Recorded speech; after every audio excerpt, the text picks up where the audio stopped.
This is First Gen Xers.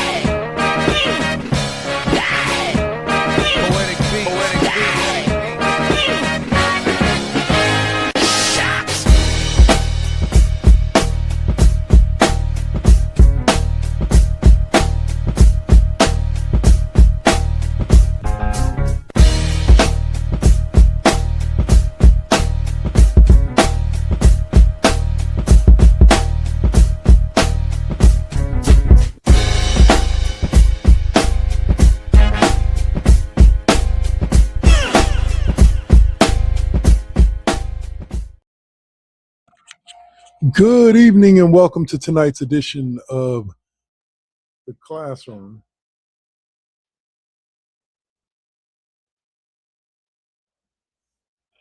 Oh, sorry.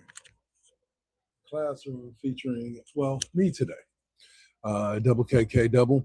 Unfortunately, my co-host had to bow out last minute. She had some issues to take care of, so wishing her all the best and speedy recovery. So I'm going to be here tonight. We're going to blaze through this running sheet. It's not going to take us long. We'll probably be looking at like 29, 30 minutes, depending on how busy the comment section is. Put this comment section up on the screen so that way I can see them as they're coming in. We opened up today with a little basketball talk because basketball has been the thing going on over the past over the past week as free agency opened up, I believe, on Monday or Tuesday at 3 p.m. Eastern. And there was a lot that happened, but let's start with where we are right now, which is with the LeBron James sweepstakes. There's a total of 6 teams, supposedly, in Cleveland, Miami, Denver, Minnesota, Philly, who are all recruiting him. And also there's the opportunity that he may end up going to Golden State as well, which we'll get into a little bit later. But LeBron James is dominating headlines again. It says he'll play. It's not about money for the next one, so he's not worried about signing for the max or anything like that. Like all the Warriors have to offer him is a mid-level exemption, $15 million. So if he comes to play for the Warriors, it won't be for anything more than that. But a lot of teams, some teams could offer him more. There are other teams like they're talking about potentially the Cavs could trade for Anthony Davis and try to lure LeBron back home to Cleveland. There was also talk about the Warriors trying to trade for Anthony Davis, but it's like, yeah. Like I don't know. The Wizards said initially they had no desire to trade Anthony Davis, but then I hear they if they get put with a certain package that they may accept a trade for him, but who knows? He ended up leaving the Lakers, so he won't be going back there. So those 6 teams that we just mentioned: Cleveland, Miami, Denver, Minnesota, and Philly, along with Golden State, are the ones that have an opportunity to bring in LeBron. I will never refer to him as the king on this show. I will refer to him as LeBron only. And Rich Paul put out a video talking about how LeBron is supposedly looking for a championship roster and happiness over salary, and that he's going to take his time making the decision. But feels like the decision all over again. And for those of you who don't remember the decision, back in, I believe it was 2009, end of the 2009 season. Sorry, it's the end of the 2010 season. LeBron was available to become a free agent, did a whole spectacular on ESPN announcing that he was taking his talents to South Beach. It feels like that all over again. I really don't care where the man lands unless he's going to land in Golden State. Because the bottom line is, unless he goes to Miami, pretty much to Miami, or Philly, which it'll be, Jaylen Brown's a 2 guard, so we'll get to that later. But or Philly, I don't think he's even going to sniff, or Denver, sorry. If LeBron goes to Denver, LeBron, Jokic, and Jamal Murray could win a championship, for sure. But So Philly, Denver, Miami. I don't think they win the title if he goes to Cleveland, especially if they trade for AD. And I don't necessarily think Minnesota's right at the place, but a combination of LaMelo, Anthony Edwards, and LeBron would be quite interesting. With Julius Randle at the 4, I don't think they're beating Oklahoma City or San Antonio. See, that's my big thing with it, is that wherever he goes, I just don't know if they're beating a San Antonio or a San Antonio or an Oklahoma City with that particular with LeBron in the lineup. The man is 42 and really is going to be limited in the impact that he's going to have on any team that he comes to. Period. But again, getting a 20-point a game scorer with 8-9 rebounds and 5-6 assists, that's never something to sneeze at, especially for a mid-level exemption or for under $30 million a year. So, all right. So now let's move on to the next. There were some blockbuster trades that went down over the last few days. I think we already had talked about, me and O'Malley had already talked about Giannis heading to Miami, which is like, wow. Like, dude, like good Miami, but they gave up a lot to get him. I want to say they have Tyler Hero, Kelly Ware, Jaime Jaquez, and Caparas Jacononis or Josionis. Like, yeah, 4 players and multiple first-round draft picks, pick swaps, etc. Miami just dumped the whole thing in there, and they're slowly but surely re-signing their roster and filling out their roster. But in general, like, I'm wondering how in the world they plan on getting that job done out there. But if they bring in LeBron, that'll help stabilize it. Threesome, a front line of LeBron, Giannis, and Bam Adebayo. Think they can make some noise in the East. Again, don't know if they're winning a championship, but I think they can make some noise in the East. The other big trade that kind of blew everybody's mind was this one, and that's not the one that you think I'm going to say if you're from LA. It's Jaylen Brown to the 76ers.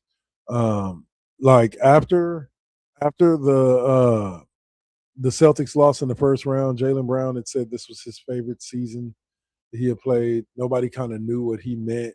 But it seemed to start a precipitous fall. It's kind of not as bad as the Brandon Ayuk situation, and that shit's getting crazy out there in San Francisco.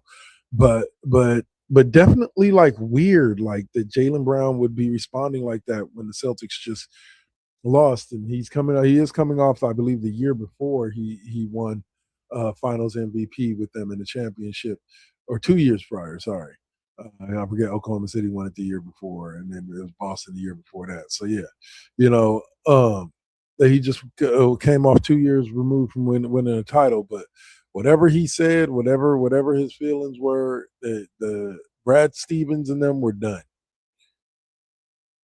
Like at first it was like Celtics are seeking four friggin' draft picks. 4 first-round draft picks for Jaylen Brown. And then it was like, yeah, they just shopping his ass because ain't nobody trying to give up 4 first-round draft picks. I don't know why. Well, Giannis is different than Jaylen Brown. But, yeah, so eventually he went for Paul George, and I think it was 2 first rounds and 2 second rounds, which I think is a fair price for Jaylen Brown. Like I said, he was a top 6 MVP voter in voting last year. He won Finals MVP. He's won a championship. Boys from Cal, shout out to Cal. But he rubbed somebody the wrong way, and they was ready to get rid of his ass. He was, once they made the decision they were trading him, he was not coming back. And they get a guy who's a similar player, but is like 6-7 years older in Paul George. Who's to say they even keep him? But we'll see how that goes. But they get Paul George back, and Boston gets some draft capital as well. And the 76ers, and here's what's the big slap in the face when it comes to the Jaylen Brown situation. Not only did they trade, it kind of reminds me. I saw this reference made on Sports Center a few days ago, in the morning or Get Up.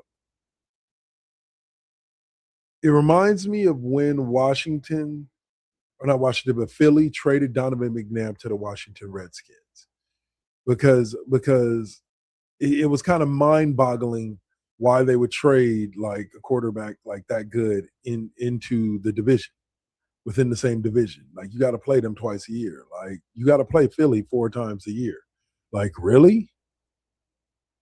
Really? Like, that's where we at? Where they just like, we ain't even, you ain't even gonna have no impact over there with Tyrese Maxey and Joel Embiid. Like, they might have just made another trio monster over there in Philly. But alas, Jaylen Brown, you are now a Sixer, and as I saw from your Twitch stream, you're excited to go there. So I'm hoping that you do well and you make Philly the team that they could be, because this could be Maxey's team, this could be your team. It depends on what you come in and do, and if you take care of business. But we shall see. The other big trade, if you're from LA, is that the Clippers moved on from Kawhi Leonard and moved him along back to the Raptors, which is where he left when he first came to LA. So he goes back to a Toronto team that was okay. That was pretty good last year. I can definitely see this kind of making them better, but not super better. But I think that Kawhi is definitely at an age where it will still be his show. And remember, Kawhi led them to the one championship to stop the Warriors from three-peating in 2017, 2018, and 2019. A series that I still say, had Durant been healthy, it would have been a different result. But it is what it is. The Raptors won the title. Kawhi played a hell of a series and earned yet another Finals MVP. You know, what's funny is that people praise LeBron for playing for 3 different franchises and winning them championships. Kawhi's only one behind him. You know, he won a championship with and was a Finals MVP with San Antonio, and he won a championship and was a Finals MVP with Toronto. He just couldn't, and can't nobody do it in LA. Clippers have some kind of curse on them. Like, it's just difficult for them to make the playoffs, let alone actually win a title. But in general, I'm all for the Clippers moving on from Kawhi and Kawhi going to the East. It's adding more powerhouses to the East, which is what we need right now. Because, like I said, there's got to be somebody to knock off San Antonio, who's going to come back next year even better, and Oklahoma City, who's going to come back next year even better. So let's see. Let's see, what else do we have? We also had a trade of Ja Morant to the Trailblazers, who now would have a gluttony of guards, but I believe they still have Anthony Simmons. I believe that they have Scoot Henderson, and they also have who else is it? Damian Lillard coming back off an injury, and now they have Ja Morant. Even though they're probably going to have a starting backcourt of Morant and Lillard, with either Scoot Henderson or damn, I forget the name of the other guy. I said Simmons, but I'm not sure that's it. Playing the 3. They're going to go with a 3-guard set and see how it works. Or they got plans they already got plans maybe to move one of these guys. So, but who knows? The Portland's doing some weird things. So, and the other big name to move was LaMelo Ball, who's now a Timberwolf, and paired up. I talked about that a little bit earlier, and paired up with Anthony Edwards. It's a possible destination. And Rudy Gobert is a possible destination for LeBron there. I believe Julius Randle is still T-Wolf as well. So they're going to reload, and they're going to hope to compete against big teams like Oklahoma City. And what you call it, that's why the Warriors did what they did. We'll get to their free agency right after the break. But let's jump into the next part, and the final part, which is key contract agreements and signings. You got Austin Reeves going back to the Lakers on a 4-year, $185 million deal. Get your money, son. Get your money. I can't hate on you. That's over what, 40 million a year. So get your money on. I cannot turn you down and say no because anybody would sign that kind of a contract. Trey Young on his way back to the Atlanta Hawks after declining his player option for 4 years, 212 million.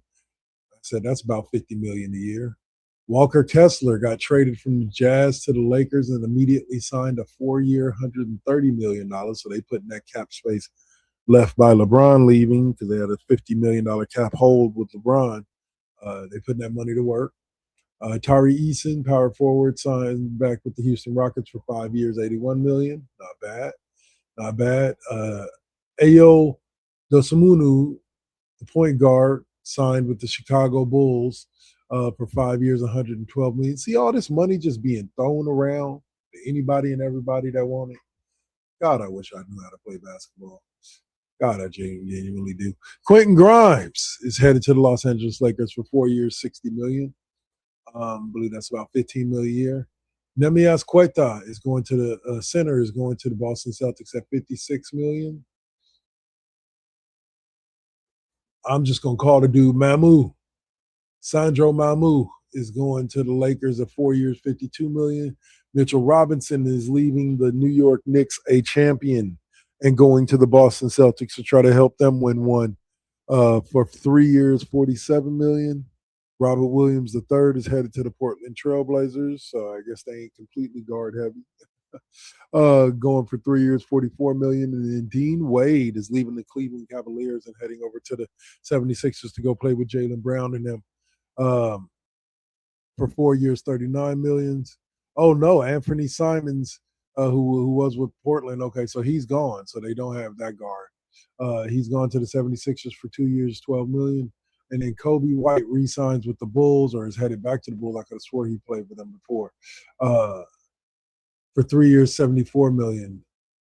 Following the acquisition of Walker Kessler, the Lakers traded center DeAndre Ayton to the Wizards in exchange for Jaden Hardy and two future firsts. So DeAndre Ayton is now heading over to Washington, which I believe opens the door for them to move Anthony Davis in the hopes of somebody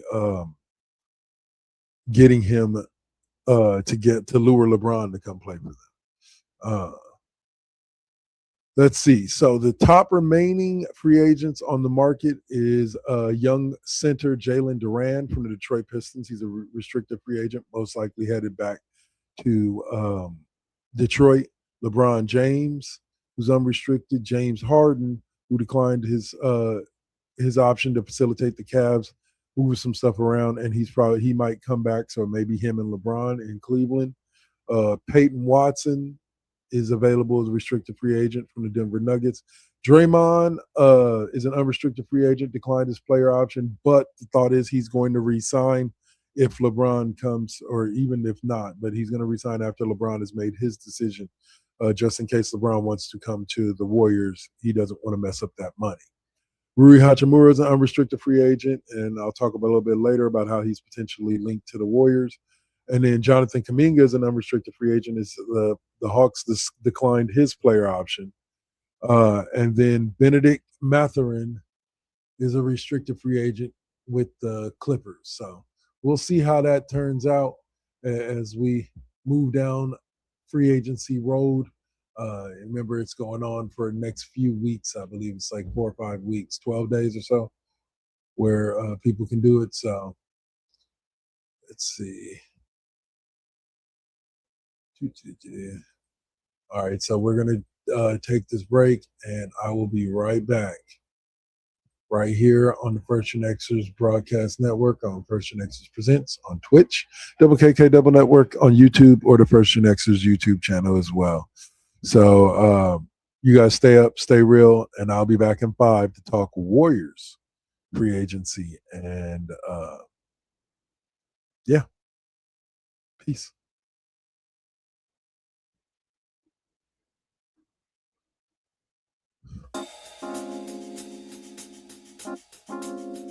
We back at it. Yep, we still doing it. Poetic beat. First GenXers. Gia. Let's get it, y'all. Come on. We back in the building. It's been a long time cooking in the soup kitchen. And I'm chilling with the same. Dropping these beats, won't stop, nope, I can't. Let me get up in the lab, turn it up. Game on with the first GenXers. What's up? Let's flip on the switch or the Xbox and Get up in my zone, I'm clowning. let me clear my throat for a minute. Shout out to my folks while I'm in it. It ain't nothing but love, it's babe business. I really don't know what's so who ain't feeling this. And this is only the beginning. Now versus then, this is something for the chillin'. Poetic got the joints like McDonald's. I'm loving it. It's the first gen. We're now rocking with Poetic Beats. This is the first GenXers production. Get your PlayStations out. Get your Xbox out. Get your Switch out. Let's get it in, y'all. Holla back.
Got to keep it.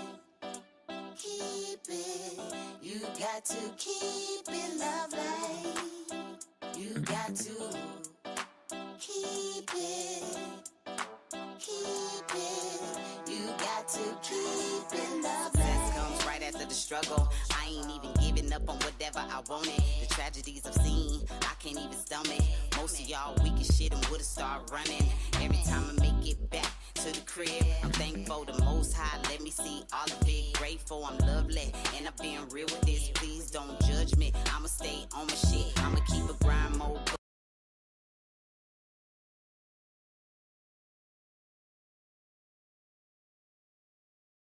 Adam's family like dynamic between Pugsley and Wednesday. Like, very true. Yeah. Well, I always temper this because I think I did not like the perceived with caution tagline. I've also seen what Chase Center looks like when the Valkyries are fucking playing, so fuck all of you. Because Chase Center is packed no matter what's going on.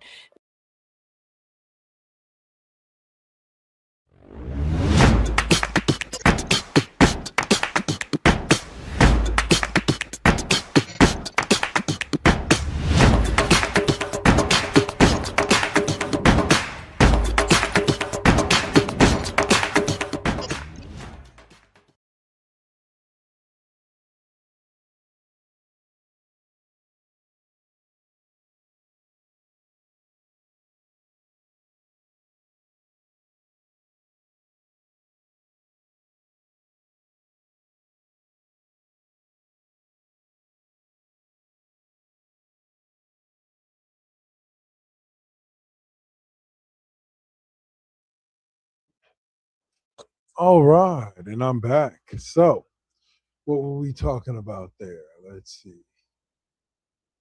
We were on to the Warriors free agency specifically after talking about NBA free agency in general.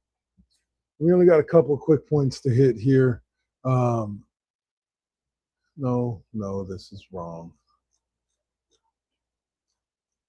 No, this is wrong. Let's look at this. This is not the one. Oh, no wonder. There we go. I didn't go down far enough. Here we go. So the Golden State Warriors have made themselves some moves trying to solidify themselves into a position to be able to bring in LeBron James or into a position where they can at least be competitive next year once they get back all their pieces. They did this by securing a couple of key pieces that were great rotation players and players in general for them last year. They locked up Kristaps Porzingis back, who averaged like 16, 6, and 6 as a 7'3" big man, to on a 2-year, $40 million contract extension. So he signed that at the beginning of the free agency period.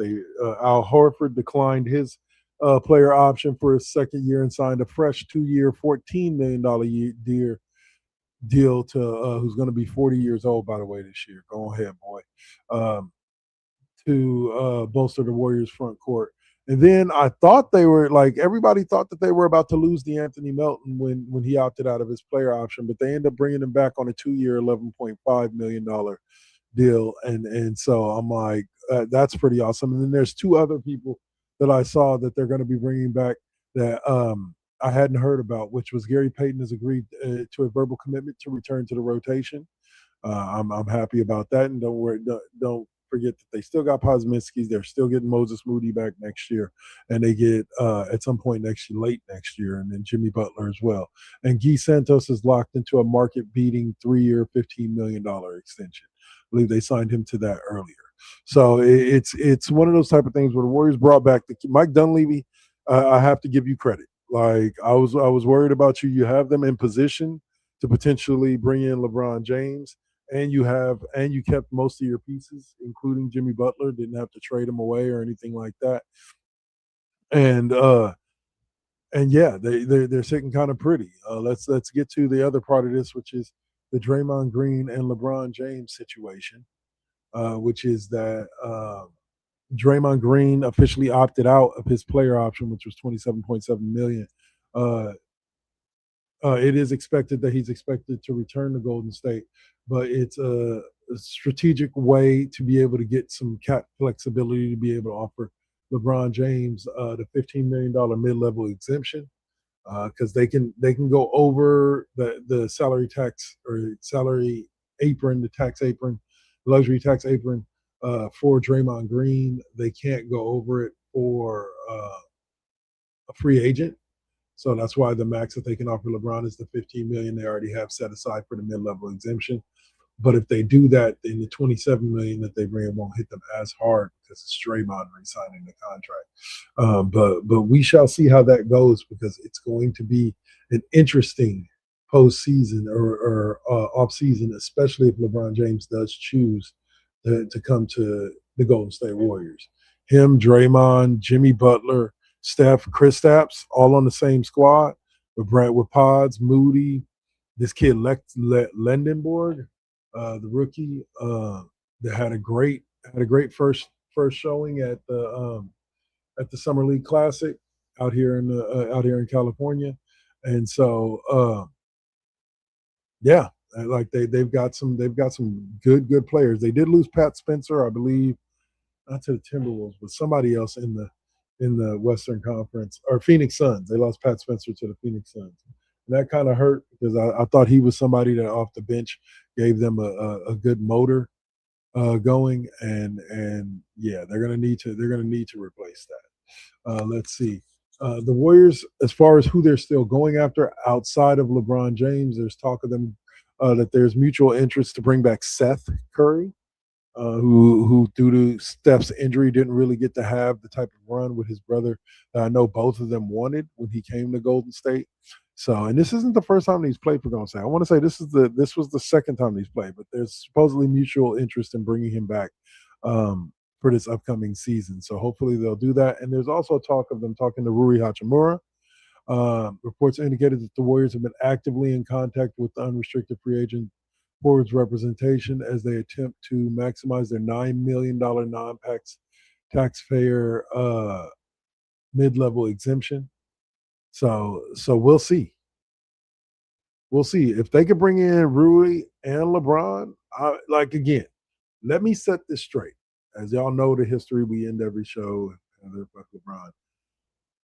I would not be happy if LeBron came to the Warriors. Y'all like, you crazy, dude. You must not know basketball, because he gonna do well. He gonna do well. No. The reason why I won't be happy is because with LeBron comes his fan base.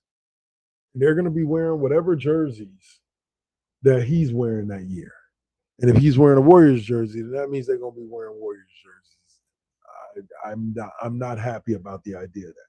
The actual like logistics and dynamics of LeBron actually being a player for the Warriors, I'm all for. Like I think he definitely brings enough that they would have enough firepower and enough ability in rotation to be able to give everybody rest on a regular basis if he came to the team, especially him and Rui.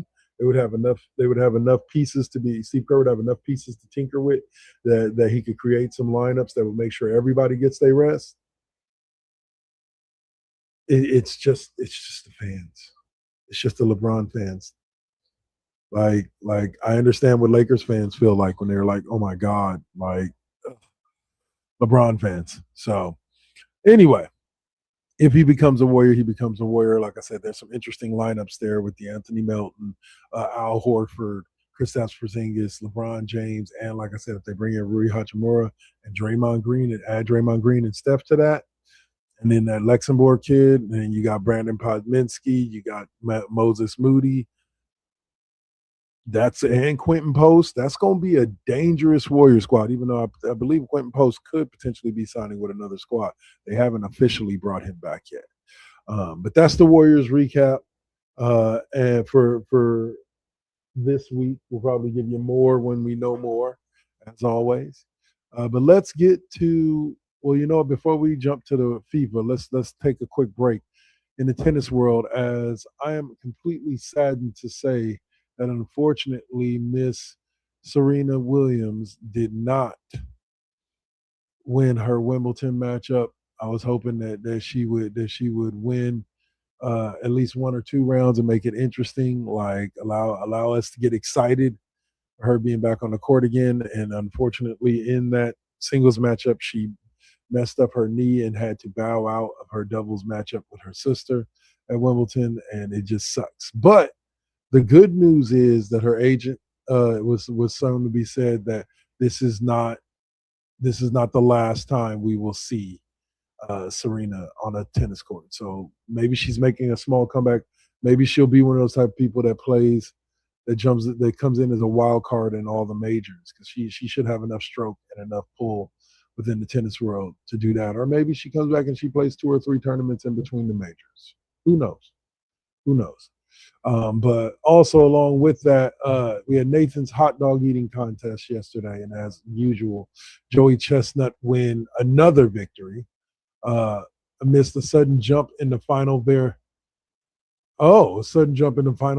hot dog totals. Wow. Well, I don't really care who wins. I just know Joey Chestnut. I stay, bro. If you can live a healthy life doing that once a year, go for it. I doubt that man eats hot dogs any other time of year. Like, I'm not even trying to be funny. I don't think Joey Chestnut eats hot dogs any other time than on the 4th of July, because the way he gobbles them things down, he can't have a taste for it otherwise. Or he eats hot dogs all the time. That would be the only other extreme. He eats hot dogs all the damn time. So, all right. So, final story goes to the World Cup. As first and foremost, wow, let me just say this. Brazil lost today, and that shit blew my mind. Like, Brazil lost to Norway, who's advancing to the round of, I believe, 8 for the first time ever, I believe. And Brazil, Neymar retired after the match, but this is the first time I've ever seen Brazil get knocked out this early. Like, normally they're at least in the quarters, but not this year. Men's national team is into the round of 16. I forget who they play this week. Belgium. So they beat Bosnia-Herzegovina 2-0, and which was a hell of a match. And let's see, Florent Balogun, who was suspended for last game, I believe, is going to be back for the next game after FIFA reversed reversed his suspension. And I don't know. I think the 1-game suspension for what happened, like, he didn't What he did, I don't believe he did on purpose. The whole thing that got him the red card, that got him suspended in the first place, I don't think he did it on purpose. I think it was an accidental thing, and it happened, and there wasn't any serious injury to the player, at least I know of, to the player who it happened to. So make him sit out a game, call it a day, and everybody, goes on with their lives. And that's where we're at right now. So he's going to come back to play against Belgium. There's a big uprising right now within the soccer community about how it's a shame that they allowed him to do that. And yeah, I don't know. I just hope here's the thing about it. If O'Malley was here, she would say, "Go Mexico, go." It ain't about me being pro-American or her being anti-American. I understand her point of view and why she finds it hard to root for the U.S. men's national team right now. But I'm, like I said last week, I'm about history. And I have never seen the U.S. win a World Cup outside of the women's team back in 80 or 90 something, or the early 2000s. I've never seen a U.S. national team win a World Cup in my lifetime, and I would love to see it.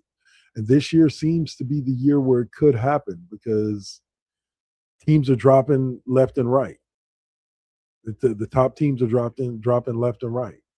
So I'm really, really, really, really hoping that the U.S. can show out this year and give us something to smile about and be happy about, because so far they have. I believe they've only lost one game, and that was the game to Turkey that they lost 3-2.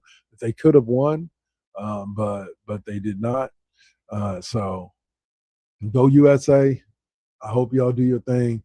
Let me hip y'all real quick before we get out of here to where I'm going to be in the coming days. So I will be here on YouTube and Twitch, the Double KK Double Network YouTube and Twitch on Tuesday for my final streaming of College Football 26, as I've already pre-ordered 27, and we'll be opening it up this week or next weekend, and then debuting it on the following Tuesday, not this upcoming Tuesday, but the one after that. So be sure to be on the lookout for that. We got MVT Fusion maybe coming up later on tonight, but definitely for sure at midnight we have the night shift tonight with Dave playing some RuneScribe, playing some Starfield, and we'll be back next week with broadcast Sundays as well with Cheap Pop at 2 next Sunday and the classroom at 6. Hopefully we'll have O'Malley back and we can talk some good sports then. And other than that, y'all stay up. Y'all stay real and be kind to each other, because trust me, this world is hard enough without treating each other like poo-boo. And I am Dark Lord 100. This has been the classroom featuring me, and we are out. Peace.